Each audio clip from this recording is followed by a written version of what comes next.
Tidak banyak orang mengetahui tentang bahaya mendengkur. Bahkan tidak sedikit dari mereka menyepelekannya.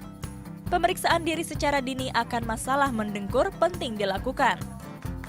Salah satu rumah sakit di Kemayoran, Jakarta Utara sejak tahun 2005 sudah menyediakan layanan sleep clinic.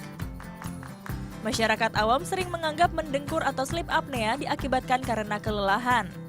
Namun sebetulnya faktor utama mendengkur adalah adanya penyempitan saluran pernafasan sehingga terjadi henti nafas saat tidur. Hal ini dapat dipengaruhi oleh struktur rahang dan organ dalam. Faktor bertambahnya usia juga membuat saluran pernafasan menjadi lembek dan menyempit hingga tertutup. Hingga saat ini belum ada penelitian jumlah penderita sleep apnea di Indonesia. Namun untuk Amerika, persentasenya menginjak 7% dari populasi pria dan 4% dari populasi wanita. Seorang pendengkur setelah berkonsultasi kemudian menjalani pemeriksaan tidur dengan menggunakan alat polisomnografi di laboratorium tidur. Pada tahap ini, pasien dipasangi alat yang berfungsi merekam fungsi-fungsi tubuhnya selama tidur, seperti merekam aliran udara, gelombang otak, fungsi pernafasan, jantung, dan posisi tidur.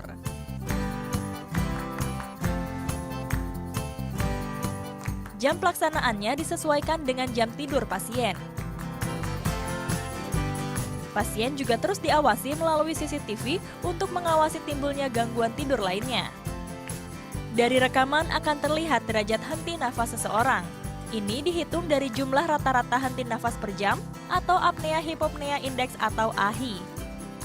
Jika AHI kurang dari 5 per jam, maka ia hanyalah pendengkur tanpa henti nafas. Selanjutnya, 5 hingga 15 termasuk ke dalam sleep apnea ringan. 15 hingga 30 termasuk ke dalam sleep apnea sedang. Dan lebih dari 30 termasuk ke dalam sleep apnea berat. Ketika sudah berada pada tingkat keparahan sedang dan berat, pasien harus berhati-hati karena akan mempengaruhi kesehatan organ. Yang paling baru dan paling mengejutkan adalah penelitian yang diterbitkan di jurnal Laryngoscope tahun 2013 yang menyatakan bahwa mendengkur untuk kesehatan jantung ternyata lebih berbahaya dibanding kebiasaan merokok atau kadar kolesterol yang tinggi. Untuk dapat mengatasi pasien sedang dan berat, dapat dibantu dengan menggunakan alat CPAP, Continuous Positive Airway Pressure.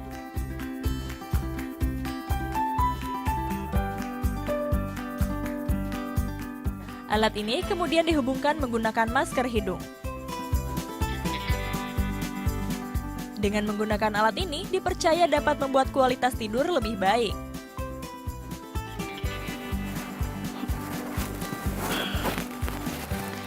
Ternyata alat ini sangat membantu sekali untuk menghindari dengkuran atau mendengkur. Nah, fungsinya ternyata beda dibandingkan dengan penggunaan masker oksigen. Kalau yang ini yaitu menarik udara sekitar, kemudian disalurkan, membantu meniupkan tekanan sehingga menghindari terjadinya penyempitan saluran pernafasan. Nah, itulah beberapa penyebab gangguan tidur terutama mendengkur, dan mudah-mudahan pagi hari ini saya juga bisa mendapatkan pencerahan dan saya bisa dapat kesembuhan selama ini. Kenapa saya terus mendengkur dan juga menyebabkan Desi ini seringkali terganggu, Nas. Tapi jangan-jangan itu juga menjadi daya tarik sehingga dia bisa bertahan sama saya selama 12 tahun. Benar-benar. Kadang-kadang kalau misalnya nggak ada yang mendengkur di sampingnya kok kayaknya kesepi gitu ya. Saya kangen ada yang mendengkur di sebelah saya. Oke, dan pagi ini kita sudah bersama dengan Dr. Andreas Prasaja. Ini seorang pakar gangguan tidur ya boleh katakan ya. Selamat pagi, Dok. Selamat pagi. Selamat pagi. Nah, kalau misalnya tadi mendengar cerita dari Adrian, Adrian ini sering mendengkur gitu. Apa sih sebenarnya yang harus dievaluasi? Apakah kalau kita mendengkur berarti ada yang salah sama kita? Gini, jadi masalah mendengkur kita tidak penting suaranya. Memang suara mendengkur itu mengganggu, tetapi ada yang jauh lebih berbahaya yaitu namanya sleep apnea. Sleep apnea ini kan artinya henti napas saat tidur, yang biasanya dialami oleh pendengkur. Oke. Gitu. Nah, inilah yang berbahaya karena sleep apnea sudah kita ketahui sebagai penyebab hipertensi, diabetes, penyakit jantung, stroke, depresi, bahkan sampai kematian dan impotensi pada pria. Maaf, Dok. Saya orang yang sangat concern dengan kesehatan. Saya tidak makan gula, kurangin nasi. Ya mudah-mudahan saya jauh dari yang katanya diabetes. Kemudian saya juga nggak makan garam. Mudah-mudahan saya juga tidak, tadi yang dokter bilang, hipertensi. Tapi kok tetap saja saya masih mendengkur. Kira-kira apa nih permasalahan di saya, Dok? mendengkur itu adalah permasalahan tersendiri lagi yang memiliki resiko untuk kesehatan kita. Jadi saat ini untuk kesehatan ya kita kenal konsepnya ada triumvirate of health. Apa tuh? Jadi misalkan ada segitiga kesehatan, komponennya adalah nutrisi yang seimbang, Oke. olahraga yang didasari oleh tidur yang sehat. Tidur yang sehat. Tidur yang seperti sehat. apa tidur yang sehat? Ya cukup, rutin, kualitas baik, tidak ada mendengkur. Ini sebagai dasarnya, karena kalau begitu ini terganggu dasarnya, nutrisi metabolisme kita akan terganggu sehingga nutrisi pun akan terganggu. Ya, kemudian jika tidur terganggu, performance fisik juga akan terganggu, tidak akan tercapai juga. Sehingga kami dari kedokteran tidur menekankan bahwa kesehatan tidur ini jadi dasar. Ya, karena banyak sekali contoh-contoh di mana seseorang yang rajin berolahraga, kemudian dietnya dijaga, tapi saat setelah berolahraga tiba-tiba mengalami serangan jantung. Iya. Apa yang terjadi? Kalau dari kami, kita harus lihat riwayat tidurnya gimana. Selama tidur apa yang terjadi? Ya, karena proses-proses selama tidur ini pun sangat penting untuk kita perhatikan. Mendengkur misalkan. Ya. Jurnal Kedokteran Laryngoskop tahun 2013 sudah menyatakan bahwa mendengkur untuk kesehatan jantung itu lebih berbahaya dibanding kolesterol tinggi atau kebiasaan merokok. Hubungannya gimana sih dok mendengkur dengan jantung? Jadi gini, pernah lihat orang ngorok kan ya? Iya. Orang ngorok kan biasa. Tapi kalau ada episode seperti ini,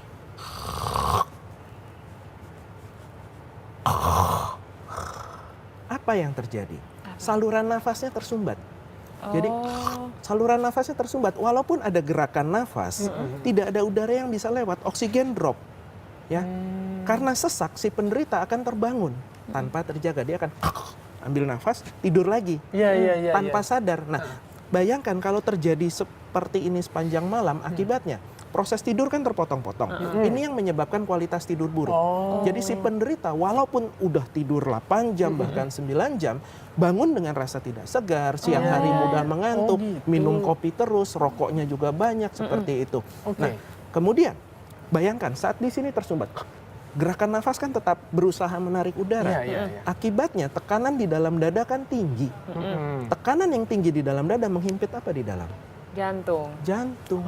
Sehingga jantung bekerja keras pada saat tidur. Oh, baiklah. Nah, inilah yang Oke, menyebabkan. kita bisa lihat juga penelitian dari Mayo Clinic tahun 2010 di mana mengamati serangan jantung. Ya. Orang yang mendengkur, serangan jantungnya itu terjadi antara jam 9 malam sampai jam 6 pagi. Ketika dia tidur. Ketika tidur dibandingkan dengan yang tidak mendengkur itu terjadi pagi sampai sore. Di mana saat beraktivitas, saat stres. Sebelum kita lanjut dok, sudah yang bergabung bersama kita Nes, Ibu Sandi dari Tangerang. Selamat pagi.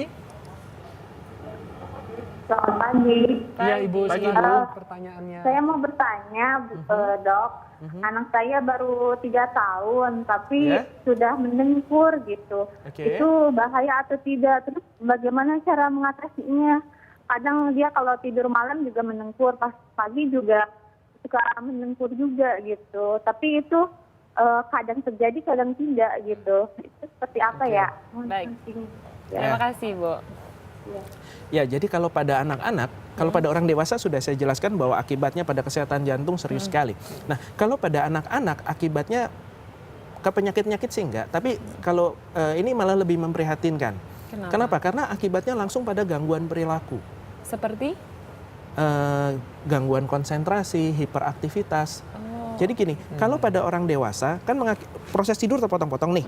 Akibatnya kualitas tidur jelek, hipersomnia atau kantuk yang berlebihan. Saya. Oke. Nah, orang dewasa ngantuk kan lemes, mau tidur terus. Anak-anak untuk melawan rasa kantuknya dia jadi hiperaktif. Oh. Gitu. Oke. Jadi kebalikan gitu. kebalikan. Dari orang Jadi dewasa. muncul gangguan-gangguan perilaku yang mirip dengan ADHD. Oh, oke. Attention Deficit Hyperactivity Disorder. Nah, kalau pada anak-anak biasanya penyebabnya adalah pembengkakan amandel, pembengkakan kelenjar adenoid, ya. Tapi pertama yang bisa dilakukan adalah kita perhatikan dulu, apakah dia setiap tidur mendengkur. Kalau setiap tidur mendengkur, cari pertolongan, periksakan ke dokter. Baik. Kalau Jangan masih dibiarkan. sesekali? Kalau hanya sesekali, kemungkinan dia hanya cuma sesekali, berarti nggak setiap malam, ya. Atur dulu tidurnya. Dalam arti usahakan tidurnya teratur, rutin, dan cukup. Kalau posisinya, Dok? Posisi tidur disarankan begitu mendengkur dimiringkan, karena kalau untuk ras Asia kita sebut sebagai positional sleep apnea, di mana saat terlentang tidurnya lidah kan jatuh ke belakang sehingga menutup saluran nafas secara total. Tapi kalau miring ke samping jatuhnya sehingga tidak terlalu menutup. Tapi memang lebih nyaman tidur dalam keadaan terlentang ya, Dok? Ya, Iya, ketimbang karena miring. secara alami Tergantung. Saya miring banget Oh, orangnya. miring banget. Oke, sebelum kita lanjutkan, juga ada lagi yang sudah bergabung dengan kita. Selamat pagi dengan Mbak Elsa di Bandung. Pagi. Pagi. Pagi, Mbak. Ya, Pagi, silakan mau tanya apa? pertanyaannya. Iya, pagi Dok. Gini, saya mau nanya Dok. Saya itu dari SD itu saya susah banget tidur sampai saya sekarang usianya 22 tahun. Malam aja saya nggak tidur ini sampai sekarang gitu.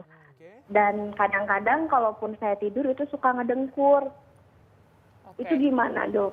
Baik. Soalnya saya waktu itu sudah berobat juga tapi masih tetap kayak gini gitu. Oke. Baik Mbak Elsa, terima kasih. Ini agak tricky. Begini ya, saya mendeteksi ada beberapa kemungkinan penyakit tidur, ya, ada keluhan insomnia, ada keluhan mendengkur juga. Kalau untuk mendengkur ya memang kita harus melakukan pemeriksaan di laboratorium tidur, ya, kita rekam fungsi-fungsi tubuhnya saat tidur. Tapi kalau untuk insomnia ini kan harus dipahami baru sebagai gejala. Iya. Ya. Tapi penyakitnya bisa macam-macam. Pada usia muda, dewasa muda 20-an biasanya kita kenal insomnia yang namanya delayed sleep phase. Di mana bukannya nggak bisa tidur karena stres, pikiran dan lain sebagainya, tapi lebih karena jam biologisnya. Jadi jam tidurnya yang bergeser. Mungkin bukannya tidak bisa tidur sama sekali, tapi bisa tidurnya pagi misalkan. Nah, ini ada perawatan-perawatan tertentu, cognitive behavioral therapy, mungkin perlu obat-obatan, bukan obat tidur ya, tapi untuk irama biologisnya dan mengatur jadwal tidur dan bright light therapy. Oke, Dok, tapi kita sekarang balik lagi ke penanganan nih. Andai kata misalnya pasangan kita ataupun misalnya tadi istri saya melihat saya dalam keadaan mendengkur tapi dalam yang seperti dokter contohkan agak tersedak. Seperti itu. Apa sih yang harus dilakukan pada saat itu? Pertolongan pertamanya? Pertolongan pertama miringkan. Miringkan. Kalau masih belum ampuh juga? Bangunkan. Lebih aman. Sedang mengalami henti napas, jauh lebih aman bangunkan. Dan kalau terjadi setiap malam, memang mendengkur setiap malam ya, mungkin kelihatan sesaknya tidak setiap malam, tapi kalau memang mendengkur setiap malam, saran saya periksakan. Cara membangunkannya juga ada tekniknya nggak? Artinya juga Atau nggak boleh. langsung. Ya udah bangunkan aja Oh biasa. gitu. Takutnya nanti maksudnya kaget dia malah jadi beneran tersedak gitu enggak ya, Dok? Enggak. Oke, dan Segera bangunkan. Dok, ini ada satu alat di sini kalau misalnya bisa dilihat. Ini sebenarnya alat apa, boleh dijelaskan? Alat ini namanya continuous positive airway pressure. Jadi setelah menjalani pemeriksaan tidur, hanya ada 3 kemungkinan perawatan untuk sleep apnea. Pertama, dental appliances. Ini saya bekerja sama dengan dokter gigi untuk membuat alat di mulut yang digunakan saat tidur untuk memajukan rahang dan mengganjal lidah supaya tidak terjatuh ke belakang. Oke. Ya, kemudian ada kemungkinan pembedahan juga pada langit-langit mulut, pangkal lidah, ya. Dan sampai saat ini golden standard therapy masih menggunakan alat ini, namanya continuous positive airway Ini pressure. jadi dipakai saat tidur? Saat tidur saja. Jadi fungsinya Oke, ini bisa bukannya dia memberikan oksigen atau gas tertentu apa, tidak. Tapi Fungsinya dia meniupkan tekanan. Untuk apa? Untuk mengganjal saluran nafas supaya tidak menutup. boleh tolong di Ini cara memakainya gimana seperti nih, apa, Dok? Dok? Ya udah tinggal pakai aja ini ke hidung. Oh, ini masuk ke dalam hidung gitu? Iya, Coba. Oke, steril ya, Dok ya. steril. Jadi nanti masuknya di sini. Iya. Terus udah gitu aja. Ya udah gitu aja. Oh, oke. Dan alat ini akan memberikan tekanan? Akan memberikan tekanan yang dirasa apa? Cuma tiupan angin aja, nggak ada apa-apa. Oh, Ya. oke. Nah, tapi saya harus tekankan, alat ini digunakan untuk mengatasi gangguan nafas. Baik. Ya, Oke. efek sampingnya dari penggunaan alat baru suara ngoroknya hilang. Baik. Oke. Kita akan kembali lagi menyapa yang sudah bergabung dengan Oke. kita. Selamat pagi. Iya pagi Mbak. Iya, Mas Johan di Kemang, silakan pertanyaannya. Iya pertanyaannya jadi begini Mas. Saya kan kalau tidur suka mendengkur. Sudah mencoba meminimalisirkan dengan olahraga dan juga tidur secara miring posisi tubuhnya. Tapi kenapa terus seperti itu ya Mas ya? Apakah ada terapi yang benar-benar menghilangkan dengkuran itu atau minimal mengecilkan suara dari dengkuran itu? Baiklah, terima kasih Mas Johan. Gimana tuh, Dok? Saya harus tekankan sekali lagi yang jauh lebih penting diperhatikan adalah gangguan nafasnya, bukan suara dengkurannya. Suara dengkuran memang mengganggu pasangan, kita malu dan lain sebagainya. Tetapi yang penting untuk kesehatan adalah gangguan nafasnya. Iya, Ya, iya. jika sudah dimiringkan, sudah mencoba segala cara masih ada suara dengkuran, ini indikasi kuat untuk diperiksakan. Saya harus peringatkan bahwa mendengkur ini biasanya pendengkur menyebabkan hypersomnia atau kantuk berlebihan. Sehingga di beberapa negara Eropa sudah ada peraturannya, yaitu jika ada pendengkur berobat ke klinik gangguan tidur, dokter wajib mengeluarkan surat dan si penderita wajib lapor ke dinas lalu lintas dan SIM-nya ditahan untuk sementara. Sampai begitu ya, Dok? Iya, karena mengendara dalam kondisi mengantuk itu sama berbahayanya dengan mengendara dalam kondisi mabuk. Betul sih. iya, Dan saya Ya, juga jadi alami setelah sendiri. perawatan 3 bulan, 6 bulan, ya dinyatakan sehat kembali baru boleh ambil lagi SIM-nya. Oke. Nah, tadi juga juga Adrian sempat membicarakan mengenai anaknya juga mendengkur. Nah, Ya. kalau ada faktor katanya kan kalau mendengkur itu turunan, bener nggak sih Dok seperti itu? Betul. Karena ini kaitannya kan dengan struktur nafas. Jika orang tuanya mendengkur, kemungkinan besar kan struktur rahang, struktur salurannya Serupa ya, Dok ya? serupa orang tua dan anak. Seperti itu. Jadi penanganannya adalah tadi restruktur. gini. Anak kan masih berkembang tapi, Dok, Iya, ya kan masih ada makanya bisa terjadi perubahan. Ya, kalau pada anak kita lihat dulu, benar-benar ada sleep apnea, ada henti napasnya atau tidak. Kalau ada henti napasnya, tidak ada cara lain selain ya memang harus kita lakukan perawatan. Kalau bobot tubuh, anak saya kebetulan memang agak gemuk itu, apakah juga Belum tentu. belum tentu? Orang Belum yang gemuk tentu. itu pasti mendengkur tidurnya? Gini, kegemukan akan memperburuk dengkuran, memperburuk sleep apnea. Tapi jangan lupa, sleep apnea sendiri akan mengganggu metabolisme yang menyebabkan seseorang cenderung gemuk. Oh, bisa Karena terbalik. metabolisme terganggu, gula darah naik. Ya, jadi sekarang bukan saja gula darah tinggi orangnya jadi ngantuk. Hati-hati, justru mengantuk yang menyebabkan kadar gula darah meningkat. Baik, oke. Kalau misalnya gini Dok, tadi dokter juga sempat membicarakan mengenai tidur sehat adalah tidur yang berkualitas. Untuk tahu kalau saya nih sudah tidur sehat, apa yang harus dilakukan selain mungkin mengatur gitu jadwal tidur seperti apa? Teorinya sih ya, gelombang otaknya itu tidur ringan harus sekian persen, tidur dalam sekian persen itu teorinya. Tapi Iya. saya yang tahu kan itu. Tapi untuk pemirsa di rumah misalkan, tahu saya tidurnya udah sehat apa belum? Iya. Mudah kok. Bagaimana? Dok? Bangun segar, siang tidak ngantuk, tanpa nikotin, tanpa kafein. Itu aja.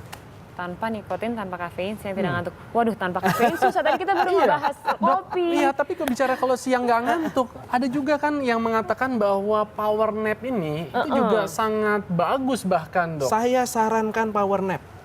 Bener. Saya Sarankan sarankan. sama bos kita dong. Boleh, tapi jangan pas lagi siaran ya, Dok. Iya, tentu saja. Biasanya berapa lama saran dari dokter Power itu nap di hanya siang hari? 15 menit sampai 20 menit. 15 Jadi ya. perhatikan irama tubuh kita. Ya, jadi ada jam biologis yang mengatur detak kehidupan kita. Ya.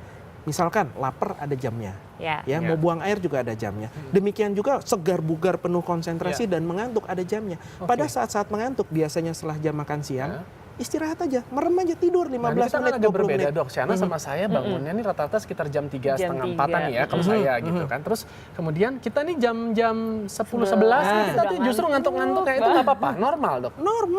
Normal. Iya. Baiklah. Istirahatlah sebentar. Kenapa? Karena kalau dalam kondisi mengantuk kita paksakan bekerja, hasilnya nggak akan baik. I see. Lebih baik Oke. tidur sebentar, kita mendapatkan manfaat dari tidur, bugar lagi, konsentrasi lagi, lebih produktif. Seru ya Nasya kalau ngomongin tidur ya. Kita jadinya nggak disalahin orang mulu. Kamu nih ngantukan melulu sih. Padahal sebenarnya ini ada manfaatnya. Oke, tahan dulu ya, Dok. Ini sudah ada yang bergabung lagi dengan kita di pagi hari ini. Selamat pagi. Ya, pagi. Ya, Ibu silakan. Dari siapa di mana?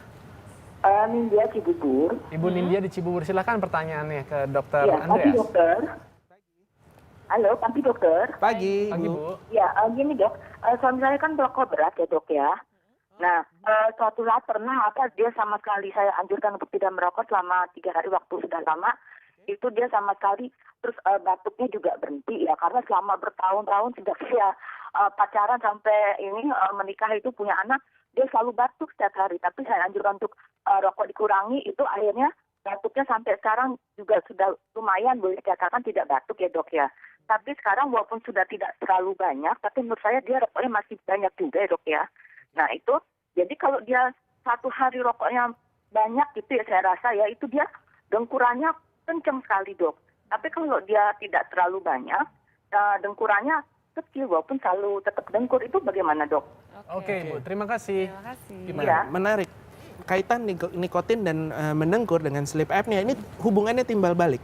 Begini, saat kita menghisap rokok, sadari bahwa asap yang dihirup ini kan panas, bisa 200 derajat Celcius. Iya. Air matang berapa? 100 derajat 100 Celcius. Ini asap yang dihirup bisa 100 derajat Celcius, 200 derajat Celcius, sehingga kan panas sekali. Tentu saja akibatnya mukosa saluran nafas ini jadi bengkak karena panas meradang kan, sehingga makin bengkak, makin sempit saluran nafas, mendengkurnya makin parah. Tetapi di lain pihak, begitu seseorang mengalami sleep apnea, henti napas, kualitas tidurnya jelek, dia akan sulit menghentikan kebiasaan merokok. Kenapa? Bangun nggak segar, siang ngantuk, mau bekerja perlu konsentrasi kan. Dia bekerja, aduh konsentrasi kurang, istirahat sebentar, ngerokok dulu, ya kan. Konsentrasinya balik lagi, kerja lagi, seperti itu. Sehingga hubungannya timbal balik. Dua-duanya harus diatasi. Rokoknya harus dihentikan, mendengkurnya juga harus diatasi. Oke Baik. dok, terima kasih Terima sekali kasih nih banyak, dok atas Dokter Andrea. pencerahannya Terima kasih. nih. Jadi semangat nih gitu. Selama ini saya pikir kita punya permasalahan yang apa ya ditakuti, tapi ternyata ini bisa diantisipasi kalau tadi kita sudah mengikuti tips-tips yang disarankan oleh dokter. Benar, saya bukan jadi semangat sih tapi Adrian. Tapi? Saya malah jadi ingin tidur siang. Gitu. Kalau misalnya tidur siang berarti ada pembelaan Ada dong. pembelaan. Kan 10 sampai 15 menit sampai Oke, 20 ya. menit boleh dong. Oke. Thank you dokter. Terima kasih.